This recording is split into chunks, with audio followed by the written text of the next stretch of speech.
बच्चा लोग, उम्मीद है कि आप सब लोग खैरियत से होंगे। लास्ट लेक्चर में हमने चैप्टर नंबर 1 स्टार्ट कर दिया था, फिजिक्स की क्लास 9 की फिजिक्स जो हम पढ़ रहे थे। चैप्टर 1 स्टार्ट कर दिया था, उसमें हमने पढ़ा कि फिजिक्स क्या होती है, साइंस क्या है, फिजिक्स की ब्रांचेस कौन सी हैं, उसकी इंपॉर्टेंस क्या है हमारी लाइफ में। आज हम उसी चैप्टर 1 को कंटिन्यू कर रहे हैं, जिसमें सबसे पहला टॉपिक जो हमारे सामने आता है वो है फिजिकल क्वांटिटीज का। अभी फिजिकल क्वांटिटीज क्या होती हैं? हर चीज में आप अपने सराउंडिंग में जितने भी ऑब्जेक्ट्स हैं उसको देखें तो हर किसी की हर चीज की कोई ना कोई फिजिकल प्रॉपर्टी है। मतलब इंसान ही ले लें, आपके दोस्त हैं, कोई बंदा लंबा होगा, ये एक फिजिकल प्रॉपर्टी है। कोई थोड़ा सा जो है हेल्दी होगा, ये भी एक फिजिकल प्रॉपर्टी है। कोई बहुत थिन होगा, बहुत तो वो भी एक फिजिकल प्रॉपर्टी है। अच्छा, तो फिजिकल प्रॉपर्टी तो हमें समझ आ गई क्या चीज है।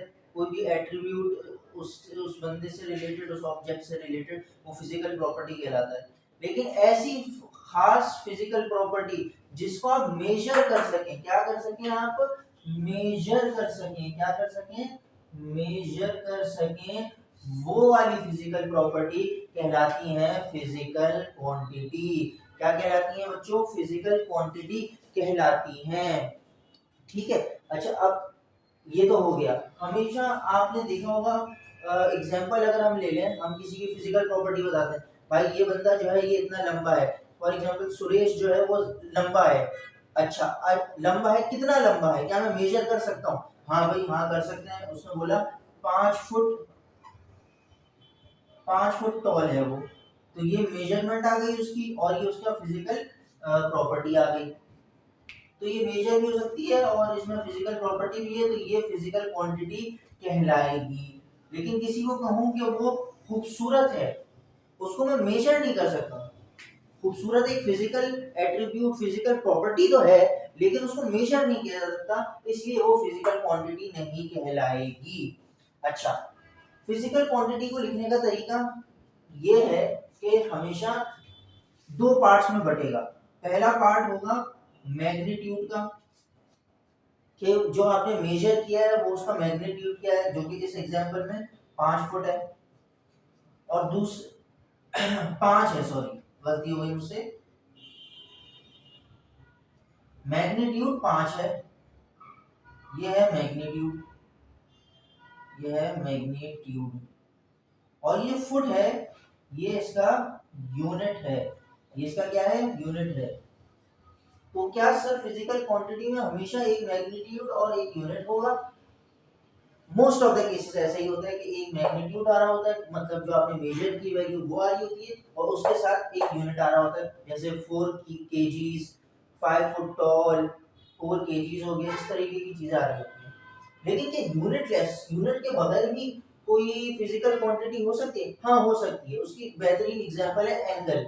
अब जैसे आपने देखा होगा, कुछ टॉल बिल्डिंग्स होती हैं, अगर वो थोड़ी सी टिल्ट हो, थोड़ा सा इंक्लाइन हो रही हो किसी तरफ, तो हम कहेंगे एंगल के ऊपर, एक किसी भी एंगल के ऊपर टिल्ट हो रही है, तो जो एंगल है वो एक फिजिकल क्वांटिटी है। हम बता सकते हैं 30 डिग्री के एंगल पे हो रही है, लेकिन उसका कोई यूनिट नहीं है। तो इसका मतलब फिजिकल क्वांटिटी यूनिट के साथ भी हो सकती है और फिजिकल क्वांटिटी यूनिट लेस भी हो सकती है। यूनिट लेस की एग्जांपल है कोई भी एंगल समझ लें, जैसे 30 डिग्री, इसका कोई यूनिट नहीं है, सिर्फ मैग्नीट्यूड है इसमें। तो ऐसा भी हो सकता है, इसमें कोई मुज़ाहिके वाली बात बोलो भाई नहीं है।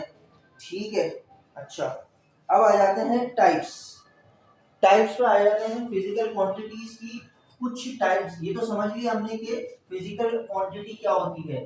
कोई भी फिजिकल प्रॉपर्टी, कोई भी फिजिकल प्रॉपर्टी जिसको आप मेजर कर सकते हैं, वो एक फिजिकल क्वांटिटी है। इस बेसिस पे फिजिकल क्वांटिटीज की 2 टाइप्स निकल कर आती हैं। पहली टाइप है बेस, या कुछ लोग इसको कहते हैं फंडामेंटल क्वांटिटी, और दूसरी है डिराइव्ड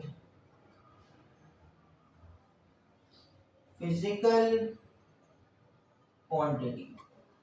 ये दो किस्म की दो इकसाम है फिजिकल क्वांटिटी की। एक है बेस या फंडामेंटल क्वांटिटी, एक है डिराइव्ड फिजिकल क्वांटिटी। नाम से जाहिर है ये बेस है, मतलब इस ये खुद अपने आप को डिफाइन, ये किसी चीज से नहीं बनी, ये दूसरों को मदद करती है कुछ बनाने में, लेकिन ये खुद किसी चीज से नहीं बनी है। ये बेस है, ये फंडामेंटल है, इसको इसके जरिए दूसरी चीजें बनेंगी, और वो जो दूसरी चीजें बनेगी वो होगी डिराइव्ड फिजिकल क्वांटिटी, वो होगी डिराइव्ड फिजिकल क्वांटिटी। इसका मतलब इस बेस या फंडामेंटल क्वांटिटी को आप किसी दूसरी फिजिकल क्वांटिटी के जरिए एक्सप्लेन नहीं कर सकते, आप एक्सप्लेन जो है नहीं कर पाएंगे। ठीक है, अच्छा, बहुत इंपॉर्टेंट, ये अनलिमिटेड नहीं है कि बेस या फंडामेंटल क्वांटिटी, ये सिर्फ और सिर्फ सात सात फिजिकल बेस या फंडामेंटल क्वांटिटीज है जो कि हमने यहाँ लिखी हुई है। पहली है लेंथ, पहली है लेंथ, ये एक बेस है, बेसिक सी फिजिकल क्वांटिटी है जिसको हम किस यूनिट्स में देखते हैं, मीटर्स में देखते हैं। इसी तरह मास एक फिजिकल क्वांटिटी है जो कि बेस है, और उसको हम केजीज की यूनिट में देख सकते हैं। टाइम है उसका सेकंड है, इलेक्ट्रिक करंट है तो उसका एम्पियर है, टेम्परेचर है तो उसका केल्विन है। केल्विन हम आगे देखेंगे, हमने आमतौर पर तो सुना सेल्सियस है, लेकिन अगर हम अमेरिका वगैरह जाए तो वहाँ पे फ़ारेनहाइट चल रहा होता है। लेकिन उसके अलावा एक और टेम्परेचर जो हम यूज करते हैं फिजिक्स और केमिस्ट्री के अंदर, अपनी स्टडीज के अंदर, वो है केल्विन। ठीक है, तो केल्विन है। किसी सब्सटेंस का अमाउंट देखना है तो मोल्स, केमिस्ट्री में हम पढ़ते हैं मोल्स, किसी भी चीज के अमाउंट को देखने को कि उसके कितने मोल्स हैं, कितने ग्राम का है वो, तो अमाउंट ऑफ सब्सटेंस मोल हो गया। और एक और चीज होती है ल्यूमिनस इंटेंसिटी, जिसका यूनिट कैंडेला होता है। इसके बारे में आप रिसर्च कर सकते हैं, इसमें डीप डाइव करने की ऐसी खास कोई जरूरत नहीं है। ज्यादा से ज्यादा इस पे एमसीक्यू आ सकता है कि कैंडेला किसका किस फिजिकल क्वांटिटी का यूनिट है, या ये लुमिनियस इंटेंसिटी का यूनिट क्या होता है, तो ये एमसीक्यू आ सकता है। इसमें ज्यादा डीप डाइव करने की अभी जरूरत नहीं है। तो ये तो थी वो सात फंडामेंटल या बेस फिजिकल क्वांटिटीज। अब बात कर लेते हैं डिराइव्ड फिजिकल क्वांटिटीज की। डिराइव्ड फिजिकल क्वांटिटीज बनती हैं बेस फिजिकल क्वांटिटीज से, ये इससे बनेंगी। बिरयानी एक ड्राइव्ड फिजिकल क्वांटिटी है, बिरयानी एक ड्राइव्ड फिजिकल क्वांटिटी है, लेकिन उसमें डलने वाला चावल, उसमें डलने वाला पानी, उसमें डलने वाले मसाले, वो सारे बेस क्वांटिटी हैं। बेस क्वांटिटीज को मिला दो तो एक नया प्रोडक्ट बनेगा, वो नया प्रोडक्ट कहलाता है ड्राइव्ड फिजिकल क्वांटिटी। इस एग्जांपल से मुझे लगता है कि आपको समझ आ गया होगा कि फंडामेंटल और ड्राइव फिजिकल क्वांटिटी में क्या फर्क है। ड्राइव बिरयानी है और बेस चावल और इस तरह की चीजें हैं। अच्छा, अब इसमें एग्जांपल्स अगर हम देख रहे हैं, इसकी क्या है, सबसे पहली एग्जांपल, किसी भी चीज का वॉल्यूम। अभी आपको पता चलेगा आगे चल के कि वॉल्यूम का यूनिट होता है मीटर क्यूब। अब ये मीटर क्यूब किससे बना, लेंथ, लेंथ जो बेसिक बेस क्वांटिटी थी हमारी, उसके जरिए हमने इसको बना लिया। इसी तरह किसी फोर्स का, ये बड़ा मुझे पसंद है, फोर्स का यूनिट अगर आपने कभी पढ़ा हो, वो होता है न्यूटन। क्या होता है, न्यूटन। अब न्यूटन तो किसी भी बेस या फंडामेंटल क्वांटिटी से नहीं बना। इसके लिए आपको क्या करना पड़ता है, इसके लिए असल में फोर्स का न्यूटन का जो लॉज ऑफ मोशन है, उसमें जो एक लॉ है कि उसमें बताया जाता है कि फोर्स बराबर होती है मास इनटू एक्सेलरेशन के। मास का अपना यूनिट क्या हो गया, बेस है, क्योंकि मास का केजी हो गया, यहाँ देखा था हमने केजी हो गया। एक्सेलरेशन क्या होती है, एक्सेलरेशन होती है change in velocity per unit time. तो वेलोसिटी मीटर पर सेकंड होती है, और पर यूनिट टाइम तो मीटर पर सेकंड स्क्वायर हो गया। तो ये है मीटर पर सेकंड स्क्वायर। और इस टोटल को, ये जो ये वाली जो ये किससे बना है, ये बेस से बना है। इस पूरे को प्यार से, क्योंकि न्यूटन बाबा ने इसको डिस्कवर किया था तो उनके नाम पे हमने इसको घोषित कर दिया कि फोर्स का असल में देखा जाए तो ये है यूनिट, इतना बड़ा सा केजी इनटू मीटर पर सेकंड स्क्वायर, लेकिन उसको सिंपलीफाई करके न्यूटन नाम रख दिया गया है। लेकिन आपको बात समझ आई कि ड्राइव फिजिकल क्वांटिटी क्या होती है, और क्या कहते हैं बेस या फंडामेंटल फिजिकल क्वांटिटी क्या होती है। ठीक है जी, तो ये तो था हमारा फिजिकल क्वांटिटीज के बारे में। अब आगे चलते हैं, अगला टॉपिक एक छोटा सा टॉपिक, मतलब एक कोई कोई बड़ा टॉपिक नहीं है, मतलब एक बात बतानी है आपको छोटी सी, वो ये है कि फिजिसिस्ट दुनिया, ये एमसीक्यूज के लिए है कि फिजिसिस्ट दुनिया में दो किस्म के होते हैं, एक होते हैं थ्योरेटिकल फिजिसिस्ट और एक होते हैं एक्सपेरिमेंटल फिजिसिस्ट। थ्योरेटिकल वाले कौन से होते हैं, जो अपनी अलग अलग थ्योरीज देते रहते हैं, अपनी मैथमेटिकल अप्रोच के जरिए नई नई थ्योरीज देते हैं, ऑब्जर्व करते हैं चीजों को, वो थ्योरेटिकल फिजिसिस्ट होते हैं। और एक्सपेरिमेंटल फिजिसिस्ट कौन होते हैं, जिनका इंटरेस्ट वो जो थ्योरी ऊपर से आ रही है, थ्योरेटिकल साइंटिस्ट की तरफ से जो थ्योरीज आ रही है उनके ऊपर एक्सपेरिमेंट करना होता है, तो वो एक्सपेरिमेंटल फिजिसिस्ट कहलाते हैं। अच्छा, अब मुझे जरा आप 2-3 मिनट दें, हम अब स्ट्रक्चर्ड क्वेश्चन नंबर 2 करने लगे हैं। आप भी अपनी बुक्स खोल लें, स्ट्रक्चर्ड क्वेश्चन एंड आंसर में है उसका क्वेश्चन नंबर 2 देखें, वो अभी मैं सॉल्व करके आपको दिखाता हूँ। मैं जरा अपने पास बुक खोल लूँ, 1 मिनट जरा बुक खोल लूँ, फिर हम देखते हैं बुक आ गई यहाँ पे। अच्छा, तो ये कुछ इस तरीके से दिया हुआ है क्वेश्चन नंबर स्ट्रक्चर्ड का, ये क्वेश्चन नंबर 2 है। इसमें एक कॉलम दिया है आपको फिजिकल क्वांटिटी का, एक कॉलम दिया है यूनिट का जिसको एसआई यूनिट भी कहते हैं, और एक कॉलम दिया है आपको टाइप का कि ये किस तरह की फिजिकल क्वांटिटी है, आइदर बेस है या डिराइव्ड है, इन दोनों में से किसी एक का फैसला हमें करना है। तो पहला अगर हम देखें तो फिजिकल क्वांटिटी उसने हमें दी है एम्पियर। मुझे कुछ मसला लग रहा है इसमें, ये थोड़ा आगे पीछे हो गया शायद, क्योंकि फिजिकल क्वांटिटी नहीं, एसआई यूनिट, इसको सही करने के बाद बुक में थोड़ी सी मिस्टेक मुझे लगी है। एसआई यूनिट होता है एम्पियर।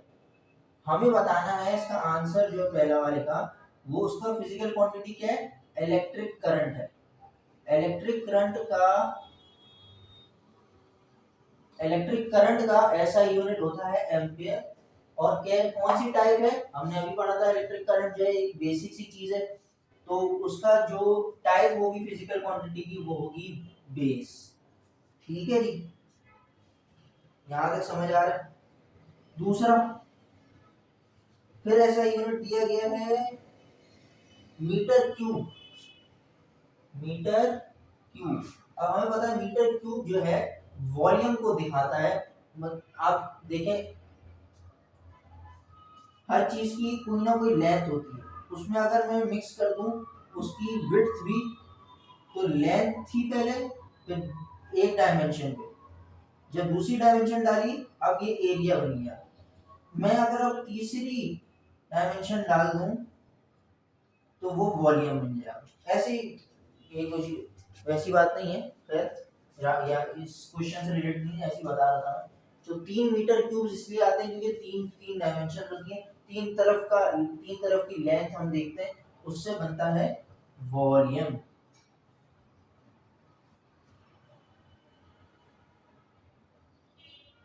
और ये बेस है या ड्राइव है, जाहिर सी बात है क्योंकि मीटर जो है वो होता है बेस, ये मीटर क्यूब है तो ये हो गया ड्राइव्ड फिजिकल क्वांटिटी। अच्छा जी,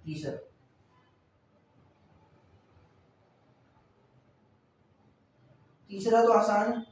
तीसरे में लिखा हुआ है कि ऐसा यूनिट सेकंड है और वो टाइप जो है बेस है, तो इसका जो होगा वो टाइम होगा। ठीक है। चौथा है टेम्परेचर। टेम्परेचर का यूनिट हमने भी जिक्र किया था, केल्विन होता है। फिर है हमारे पास डेंसिटी और केजी पर मीटर क्यूब, ये भी आप देखें दो किस्म के बेस को मिलके बना है। केजी एक मास का फिजिकल यूनिट का यूनिट है, और मीटर जो है लेंथ का है, इनसे मिलके बना है। तो ये डेंसिटी भी क्या हो गया, डेंसिटी आपका अलग अलग है, डिराइव्ड फिजिकल क्वांटिटी हो गई। लास्ट आ गया है एक्सीलरेशन। क्या चीज, एक्सीलरेशन। एक्सेलरेशन का फॉर्मूला हमने अभी पढ़ा था कि change in velocity divided by per unit time. तो वेलोसिटी ऊपर अगर हम रखेंगे तो वेलोसिटी को होती है मीटर पर सेकंड, और सेकंड जब मल्टीप्लाई हो जाएंगे तो मीटर पर सेकंड स्क्वायर आएगा। और मीटर एक अलग बेस क्वांटिटी है, सेकंड एक अलग बेस क्वांटिटी है, दोनों को मिलाया बन गई क्या, बिरयानी बन गई। बिरयानी बन गई इसका मतलब बेस क्वांटिटी नहीं है बल्कि क्या है, एक डिराइव्ड क्वांटिटी है। अच्छा जी, ठीक है जी। इस तरीके से हमने कंप्लीट किया अपना क्वेश्चन नंबर जनाब 2। क्वेश्चन नंबर 2 हमने कर लिया है।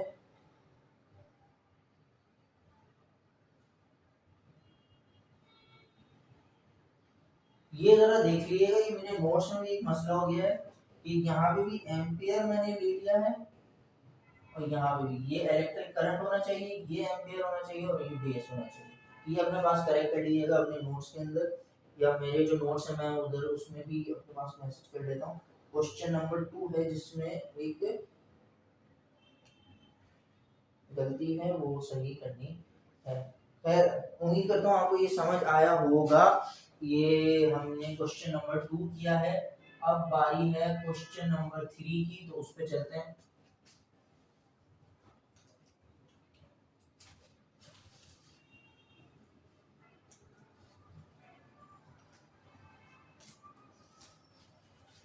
अच्छा जी, क्वेश्चन नंबर 3 क्या क्या, ये वही स्ट्रक्चर क्वेश्चंस का क्वेश्चन नंबर 3 है जो हम करने जा रहे हैं। पहला ए जो उसने हमें दिया है वो कह रहा है कि क्वेश्चन नंबर 3 है ये स्ट्रक्चर का। पहला है कह रहा है 230 सेंटीमीटर्स को मीटर्स में चेंज कर दो। अब जब भी आपको कभी भी न्यूमेरिकल में या एमसीक्यूज में कहीं भी यूनिट्स को चेंज करना, यूनिट्स को चेंज करने की जरूरत पड़े तो आपने एक सिंपल सा कॉन्सेप्ट है जो कि लगाना है। वो कॉन्सेप्ट ये है कि अगर हम एक यूनिट जो कि छोटा यूनिट है, छोटे यूनिट से बड़े यूनिट में जा रहे हैं, अगर हम छोटे यूनिट से बड़े यूनिट में जा रहे हैं तो हम डिवाइड करेंगे। तो हम क्या करेंगे, डिवाइड करेंगे। और अगर हम एक बड़े यूनिट से छोटे यूनिट में जा रहे हैं तो मल्टीप्लाई करेंगे। अब सेंटीमीटर एक छोटा यूनिट है, मीटर एक बड़ा यूनिट है। सही है, समझ आ रही है मेरी बात। अब सेंटीमीटर से मीटर में जाना है, हमें पता है एक मीटर में 100 सेंटीमीटर होता है। तो हम क्या करेंगे, सिंपली 230 को डिवाइड करवा देंगे 100 से। 230 को डिवाइड करवा देंगे 100 से। इससे क्या होगा, हमारा मीटर, मीटर के अंदर जो है हमारा आंसर आ जाएगा जो कि है 2.3 मीटर्स। याद रखिएगा कि अगर हमें छोटे से बड़े में जाना है, इसकी एक एक्सप्लेनेशन ये भी है कि देखें जो चीज छोटी होती है उसकी क्वांटिटी बड़ी होती है, जो चीज छोटी होती है उसकी क्वांटिटी ज्यादा होती है। अब मैं अगर बड़े यूनिट में जा रहा हूं तो मुझे अपनी क्वांटिटी कम करनी है, और क्वांटिटी कम करने का बेहतरीन तरीका है कि उसको उसकी बेसिक थिंग से डिवाइड कर दो। इसी तरह एक मेरे पास कोई बड़ी चीज है, एक बड़ी चीज है और मैं उसको छोटा करना चाह रहा हूँ, छोटे छोटे पीसेस उसके बनाना चाह रहा हूँ, तो मैं क्या करूंगा, मल्टीप्लाई करवा दूंगा उसकी बेसिक से ताकि वो ज्यादा दिखे। ठीक है जी। अच्छा, इसी तरह अगला वाला है 250 ग्राम्स को चेंज करना है हमने केजीज के अंदर। अब देखें केजी जो है एक बड़ा है, ग्राम्स छोटा है, तो क्या करेंगे हम 250 मल्टीप्लाई करेंगे डिवाइड। कमेंट्स में मुझे लिखकर बताएं, टाइम स्टेप के साथ लिख के बताएं कि इसका आंसर क्या होने वाला है, हमने मल्टीप्लाई करवाना है या डिवाइड करवाना है, जल्दी बताएं। अब देखें छोटे से बड़े में जाना है, छोटे से बड़े में जाना है तो क्या करेंगे, जहन में आता मल्टीप्लाई करेंगे, छोटे से बड़े में जाना है मल्टीप्लाई, लेकिन हमेशा उसका उल्टा करना होता है, हमेशा उसका उल्टा करना होता है। उसकी लॉजिक भी, अभी आपको लॉजिक भी दे दिया है। खैर लॉजिक याद नहीं रहती तो आपको एक ये वाली बात याद रह जाए तो भी मोर देन इनफ है। वैसे लॉजिकली भी अगर देखा जाए तो यही होता है। तो हम इसको डिवाइड कर देंगे। 1 kg में कितने ग्राम होते हैं? 1000 ग्राम होते हैं। कितने ग्राम होते हैं? 1000 ग्राम होते हैं। तो ये हो गया 0.25 kg। तीसरा देख लेते हैं। तीसरा है 0.5 सेकेंड, 0.5 सेकेंड। इसको हमने डालना है मिली सेकेंड में। अब सेकंड बड़ा है, मिली सेकंड छोटा है। बड़े से छोटे में जाना है, मल्टीप्लाई करेंगे। बड़े से छोटे में जाना है, मल्टीप्लाई करेंगे। और कितने मिली सेकंड होते हैं 1 सेकंड के अंदर? 1000 ही होते हैं, तो मल्टीप्लाई बाय 1000। और आप इस तरह से भी देख सकते हैं कि जो छोटा यूनिट है उसका मैग्नीट्यूड ज्यादा होगा और बड़े यूनिट का मैग्नीट्यूड कम होगा।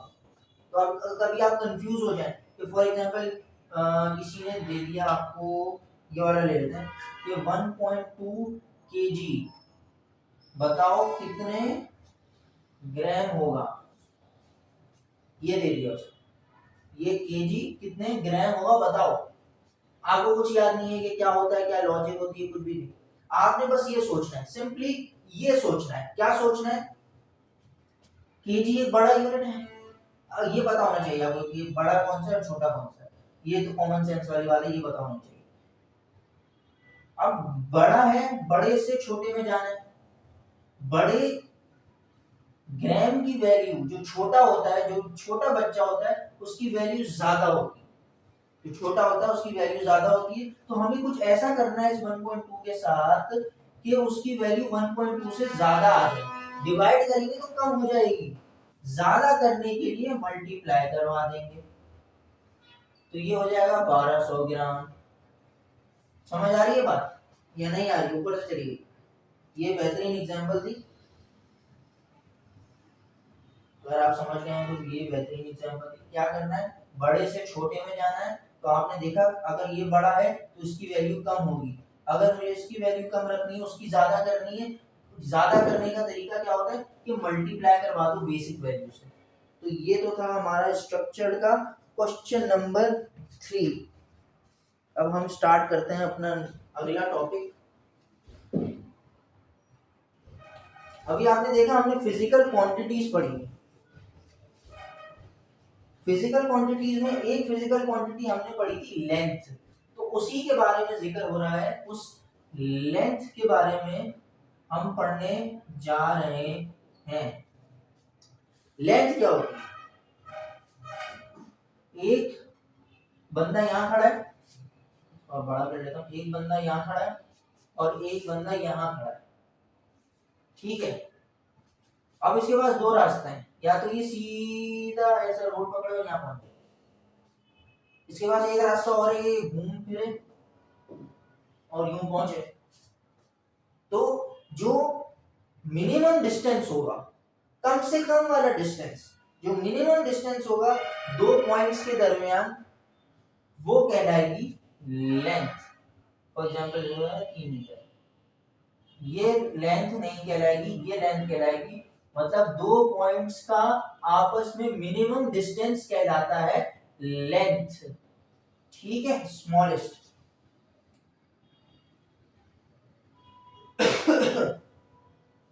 अच्छा एक बात और कि मिनिमम डिस्टेंस, ये जो दोनों पॉइंट्स हैं ये सेम प्लेन में भी होने चाहिए। मतलब इनके कंपोनेंट्स फॉर एग्जांपल ये एक्स एक्सिस में है और वाई एक्सिस में है, और इसको भी फिर एक्स एक्सिस में और वाई एक्सिस में होना चाहिए। ऐसा नहीं चलेगा कि ये एक्स और वाई और ये जेड में भी है, ऐसा नहीं चलेगा। एक्स वाई तो सेम किस्म के सेम प्लेन में होना चाहिए, तो वो लेंथ कहलाएगा। ऐसा यूनिट क्या है लेंथ का? ऐसा यूनिट है, हमने भी पढ़ा था, मीटर्स। मीटर्स जो है हमारे एसआई यूनिट है, मीटर्स। अच्छा, साइंटिस्ट्स ने कैसे निकाला कि भाई लेंथ जो है इतना डिस्टेंस होगा तो उसको हम 1 मीटर मानेंगे? क्या उनकी वो क्या थॉट प्रोसेस क्या था कि यार इतना डिस्टेंस जो है इसको 1 मीटर कह देते हैं, क्या वो ऐसे ही बैठे हुए थे यार, एक दिन बोला कि यार एक काम करते हैं कि 1 मीटर जो है 2 किलोमीटर का 1 मीटर बना देते हैं, ऐसे तो नहीं होता। उन्होंने क्या किया, उन्होंने कहा कि क्योंकि आपको पता है फास्टेस्ट चीज क्या है दुनिया में, फास्टेस्ट चीज है लाइट। उन्होंने इस लाइट को वैक्यूम के अंदर ट्रैवल करवाया।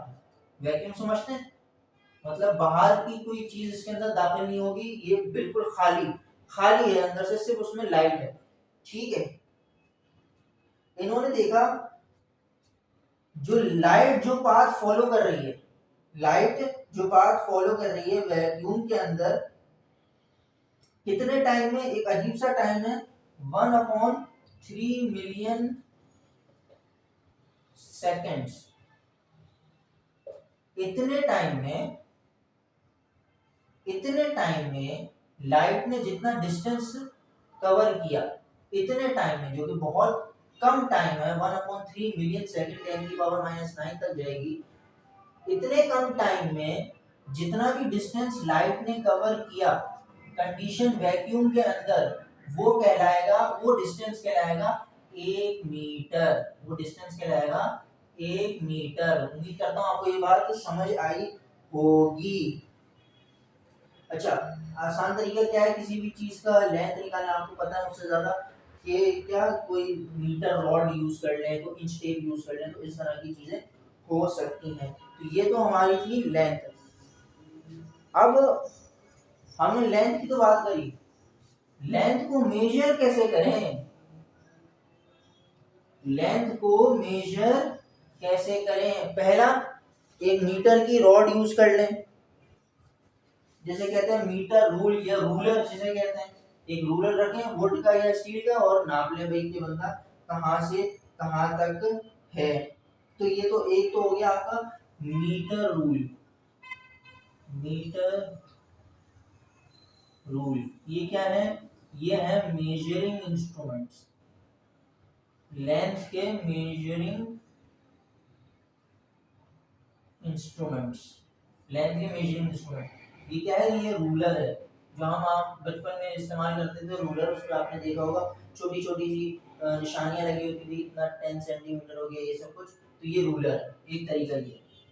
दूसरा तरीका जो साइंटिफिक जो और भी छोटी चीजें देखने को मिलता है, वो है वर्नियर कैलिपर। Vernier caliper. और तीसरा जो लेंथ को करने के लिए यूज किया जाता है, उसका नाम है स्क्रू गेज। स्क्रू गेज, या इसको आम तौर पर माइक्रो मीटर भी कहा जाता है। तो ये हमारी बुक में डिस्कस हुए 3 इंस्ट्रूमेंट्स, जिनके जरिए जो है आप क्या कर सकते हैं, लेंथ फाइंड आउट कर सकते हैं। ये सबने देखा हुआ है, मीटर रूल, रूलर जो है ये तो बड़ा आसान सा है, एक रूलर रखो, उसमें निशान लगा लो कि ये बंदा यहाँ तक है, तो वो देख लेगा।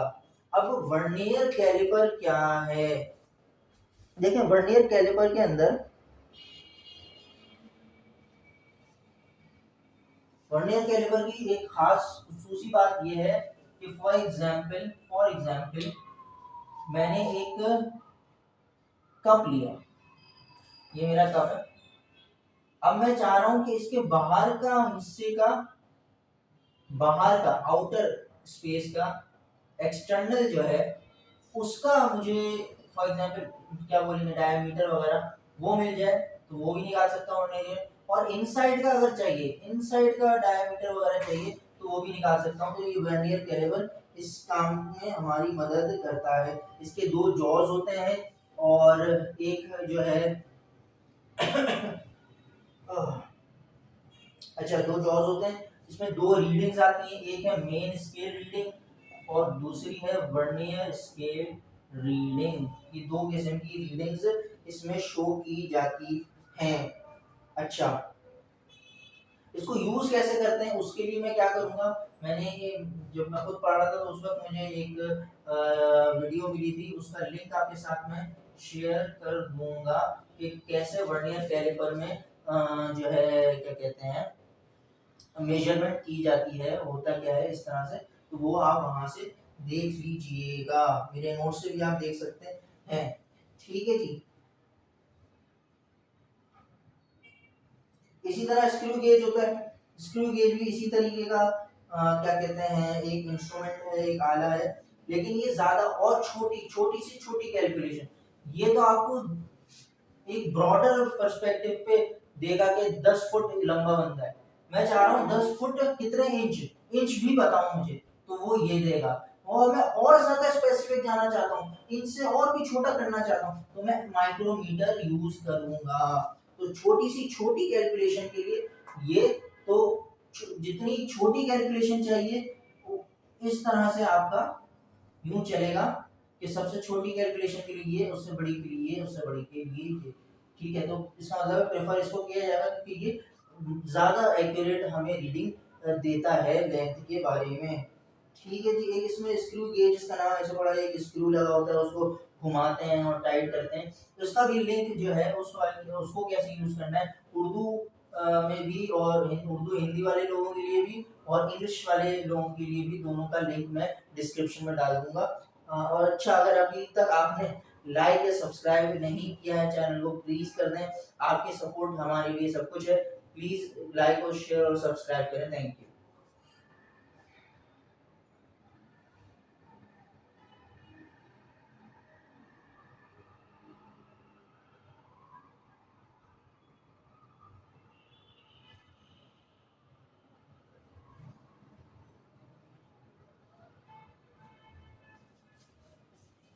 अच्छा जी, अब हम यही वर्नियर स्केल के ऊपर, वर्नियर कैलिपर के ऊपर एक क्वेश्चन करके देख लेते हैं। एक क्वेश्चन, ये क्वेश्चन मैं आपको करवा तो रहा हूं, लेकिन इसको आपको अच्छा समझ, ये क्वेश्चन जब आएगा जब आप खुद से वो जो मैंने जिस वीडियो का लिंक दिया है वो देख लेंगे। अगर आपने वो देख लिया तो आपको ये चीज जो मैं बता रहा हूँ अच्छे से समझ आ जाएगी। ये स्ट्रक्चर्ड क्वेश्चन नंबर 4 है। बोलता है कि भाई एक इंजीनियर है, विड्थ मालूम कर रहा है एल्यूमिनियम शीट की वर्नियर कैलिपर के जरिए, इसके जरिए वर्नियर कैलिपर के जरिए, और उसकी डायग्राम अपनी जो टेक्स्ट बुक है उसकी फिगर नंबर 1.29 में आप फिगर देखें तो वो आपको दिखा रही होगी वर्नियर कैलिपर की मेजरमेंट दिखा रही होगी। उसमें पहले पूछता है कि विड्थ क्या होगी, मेजरमेंट विड्थ क्या होगी एल्यूमिनियम शीट की, पहला ऑब्जेक्टिव हमारा ये, और दूसरा ये है प्रिसाइज मेजरमेंट कौन देगा इन तीनों इंस्ट्रूमेंट में से। तो पहला पहले हम देख लेते हैं। पहले वाले में मैंने आपको बताया था कि दो किस्म के स्केल्स होते हैं वर्नियर वाले में। एक होता है जो कि मूव नहीं करता, इसे कहते हैं मेन स्केल। ठीक है, और दो लगे होते हैं यहाँ ऐसे मूवेबल स्केल्स, एक ऊपर एक नीचे, इसको कहते हैं वर्नियर स्केल। ठीक है, अब अब हम क्या करेंगे, यहाँ पे दो जॉज होते हैं, एक वर्नियर स्केल के यहाँ पे दो जॉज होते हैं, और हमने एक बॉल फंसा दी फॉर एग्जांपल यहाँ पे। अब इसके मेन स्केल के ऊपर कुछ रीडिंग लिखी होंगी और इसके ऊपर भी कुछ रीडिंग लिखी होंगी। यहाँ पे होगा 0, जहां इसका ये 0 इस वाली मेन स्केल रीडिंग के साथ कोलाइड कर जाए, वो रीडिंग कहलाएगी, जो कि डायग्राम में आपको दिख रही होगी। तो मेन स्केल की रीडिंग आपको दिखेगी डायग्राम अगर आप देखें कि इस वर्नियर स्केल की जो छोटा स्केल है, जो ये मूवेबल स्केल है, इसका 0 मेन स्केल वाले 0 पे कहां पे कोइंसाइड कर रहा है, जहां पे कोइंसाइड कर रहा है वो रीडिंग आप लिख लें। उसके केस में यहाँ उस डायग्राम में आपको दिखा दूंगा, नोट से भी आप देख सकते हैं, अपनी टेक्स्ट बुक से भी वो फिगर देख सकते हैं, 3.9 मिलीमीटर। फिर होती है वर्नियर स्केल रीडिंग, ये तो सिंपल सी थी कि दोनों कहाँ कोइंसाइड कर रहे हैं, वो आपने निकाल ली। वर्नियर स्केल रीडिंग का एक फॉर्मूला है। फॉर्मूला क्या है?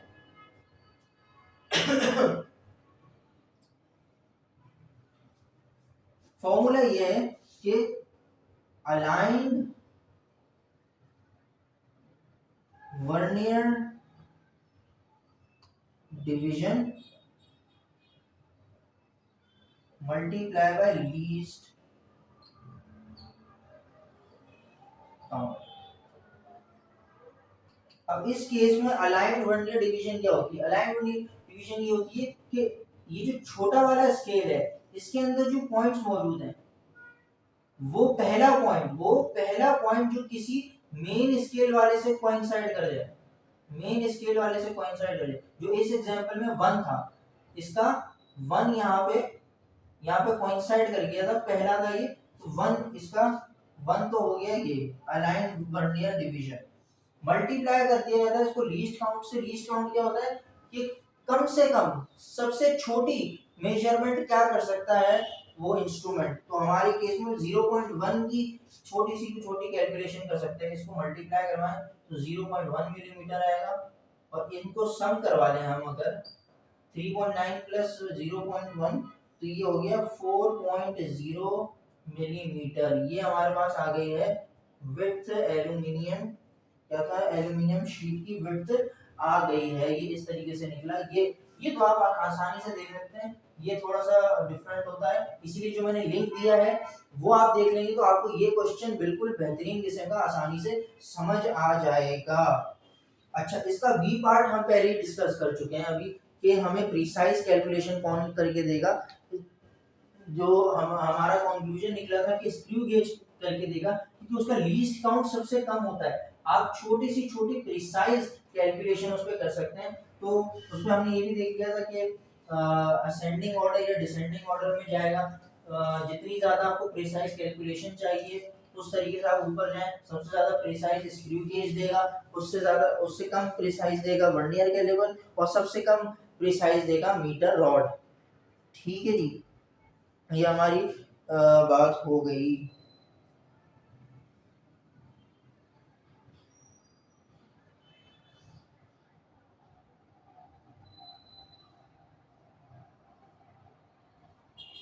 अच्छा, एक चीज रह गई, लीस्ट काउंट क्या होता है? वही कि सबसे स्मॉल मेजरमेंट कितनी, एक इंस्ट्रूमेंट सबसे छोटी सी छोटी मेजरमेंट कितनी कर सकता है वो लीस्ट काउंट कहलाती है। वो लीस्ट काउंट कहलाती है। वर्नियर कैलिपर वगैरह पे वो लिखी हुई बाकायदा होती है कि लीस्ट काउंट क्या है। अच्छा, एक चीज है डायमेंशन। डायमेंशन क्या चीज होती है? वो जो हमने सात बेसिक जो पढ़े थे हमने, 7 बेस फिजिकल क्वांटिटीज, उन्हीं के जरिए एक चीज निकलती है डायमेंशन। फॉर एग्जांपल न्यूटन का हमने देखा था फॉर्मूला बन रहा था केजी इंटू मीटर पर सेकंड स्क्वायर। अगर मैं इसको इसके टर्म्स में लिख दूं, लेंथ, मास और टाइम, तो वो बन जाएगा डायमेंशन। केजी क्या है? लेंथ है, मास है, टाइम है? लेंथ है भाई, तो एल आ गया। मीटर लेंथ है, क्या है, तो सॉरी केजी तो मास है ना, केजी तो मास है तो मास आ गया। मीटर क्या है? मीटर लेंथ है तो लेंथ आ गई। और सेकंड स्क्वायर टाइम है तो टी, डिवाइड में लिखूं या उसकी पावर को -2 कर दूं, तो ये जो है ये फोर्स की डायमेंशन निकल कर आ गई। तो दो किस्म की प्रॉपर्टी, नहीं कुछ और कह रहा था मैं, चलो खैर। तो आज का जो हमारा ऑब्जेक्टिव था, हमने आज फिजिकल क्वांटिटीज के बारे में पढ़ा, लेंथ के बारे में पढ़ा, वेरियस इंस्ट्रूमेंट्स पढ़े लेंथ को मेजर करने के लिए। तो अच्छा, इस वीडियो को देखने के बाद फौरन आप एक काम करें, क्योंकि अभी वो जो क्वेश्चन मैंने करवाया है उसको अच्छी आपकी अंडरस्टैंडिंग हो जाएगी। फौरन से आप उस लिंक में जाएं और वो वाली दोनों वीडियोस, स्क्रू गेज की भी और वर्नियर कैलिपर की भी देखें। इंपॉर्टेंट टॉपिक बिल्कुल भी नहीं है, आई डोंट थिंक सो कोई इतना क्वेश्चन इससे आएगा। एमसीक्यूज आ सकते हैं, लेकिन अगर आपके पास टाइम है तो आप देख लें। ठीक है जी। अच्छा, तो ये था हमारा आज का लेक्चर नंबर, कौन सा लेक्चर था हमारा? पहले वाले में हमने सिलेबस का ओवरव्यू दिया था, तो आज हमारा तीसरा लेक्चर था फिजिक्स का। फिजिक्स क्लास 9 हम पढ़ा रहे हैं, और माशाल्लाह से अच्छा चल रहा है। तो प्लीज़ लाइक, शेयर और सब्सक्राइब कर दें हमारे चैनल को, ताकि आपको ऐसे ही अच्छे से अच्छा कंटेंट आपको मिलता रहे, और हमें सपोर्ट करें। Thank you. अल्लाह हाफिज़ बच्चा लोग।